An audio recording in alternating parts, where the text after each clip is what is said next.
So there's a whole discussion now. What's the story with this ceasefire? Is it going to hold? Is it not going to hold? What is it about?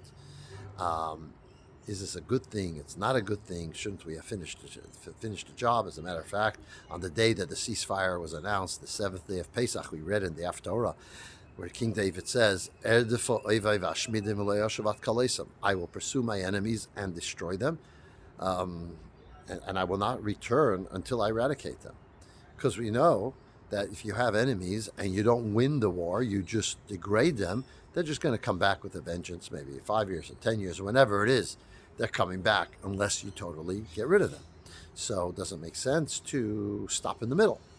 Well, we don't know exactly what this pause is about. Maybe it's just a short pause and then to be continued. Well, we don't really know.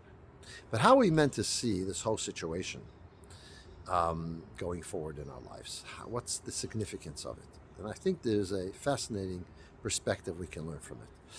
Let me share a certain aspect of a miracle that is quite remarkable.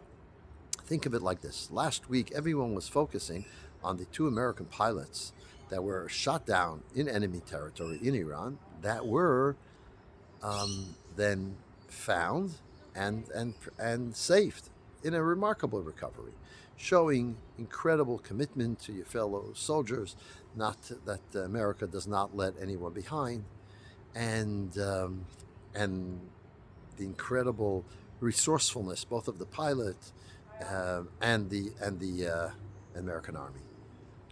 But what also we could take from that whole story is the fact that there's about half a dozen aircraft that have come down, and many of them being damaged, even many more even being damaged on America's side.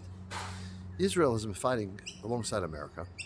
They've been flying 2,000 kilometers, whereas America is flying 200-300 kilometers from big aircraft carriers or Gulf state bases.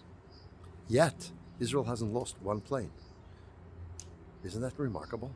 It's not because of Israel's abilities or that they're better pilots or anything like that. It shows us the incredible divine protection that we have had. So what does that tell us, that divine protection? What does it tell us going forward? So on the first day of the last holiday, the seventh day of Pesach, we read, Oz Yasha Moshe, then Moshe sings. Then Moshe will sing, is the literal translation. And indeed, our sages in the Talmud, and Rashi also brings it, that tells us that from this we learn, from here, we can learn that the resurrection of the dead is something that is already spoken of in the 5 books of Moses. We know that the prophets are filled with this topic. Last Shabbat we read the famous prophecy of the dry bones, how the dry bones will come back to life. So the idea of resurrection is within the prophets, spoken of a number of times. But in the 5 books of Moses itself, the hint to the resurrection is in these words, then Moshe will sing. What does it mean, then Moshe will sing? He didn't sing yet. He didn't sing since then. So the then Moshe will sing is a reference to the resurrection of the dead, that when Mashiach comes, Moshe will be resurrected and will sing again. The question is, why Rashi, who tries to interpret the verses of the 5 books of Moses in the most simplest way possible, needs to come to a interpretation that seems far out. From saying that then Moshe will sing tells us these are going to be resurrected and sing in the future. Why don't you just simply say it is a poetry? It's a song. Song. You have poetic license, and if you have poetic license, you could say he will sing rather than he sang. Okay, that's poetry. So the Rebbe explains that what this is telling us is the following: Moshe Rabbeinu, when he saw the miracles of the splitting of the sea, he knew that this is not the end game. This is not the end result. From there, from here, Moshe Rabbeinu saw that from this miracle of the splitting of the sea, he knows there's going to be the ultimate miracle of the coming of Mashiach and the resurrection of the dead. This one miracle informed him that we're in a trajectory moving towards the ultimate, which is after the coming of Mashiach, the resurrection. Maybe this explains something that was perturbing me a little bit.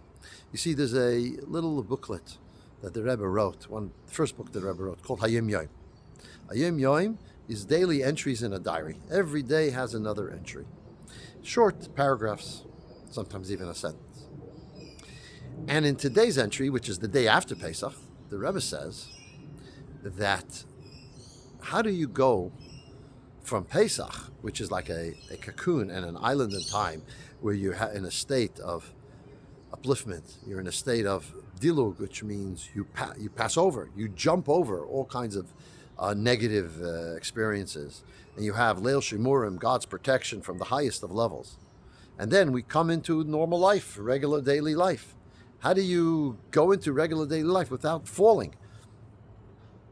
Says the Rebbe that yesterday's Sudas Mashiach, yesterday's Mashiach meal, yesterday's where we say that it's Gili Eirish Mashiach, that the last day of Pesach is the revelation of the light of Mashiach, allows us to enter into our daily life without falling. What's the explanation?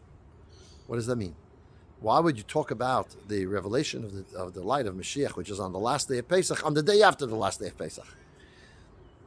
So I think maybe this is the thought, this is the idea. What the Rebbe is saying, the belief in the coming of Mashiach is helped by the miracles that we saw. Because we saw miracles, then we know that Mashiach is coming. And when we know Mashiach is coming, we live differently tomorrow. It's not that we're just referencing miracles that happened to us 3,338 years ago. Leaving Egypt, splitting the sea, etc. So we're commemorating those miracles and maybe spiritually taking on board the lessons of freedom in our own life today. No, not only that. The fact that we have the revelation of the light of Mashiach tells us that that's our destination. That's our trajectory.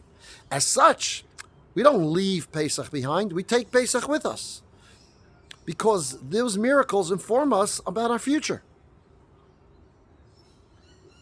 That is what the present-day miracles that we're seeing as a people in Eretz Yisrael, where Hashem is showing us incredible miracles, and you have to be blind not to see them. Yes, there are, as I said a few videos ago, the trajectory is up, even if there's ups and downs. But we know where the trajectory is going. But these incredible miracles are informing us that Hashem has our back. We're going in the direction of Mashiach and ultimately the resurrection of the dead. Shabbos.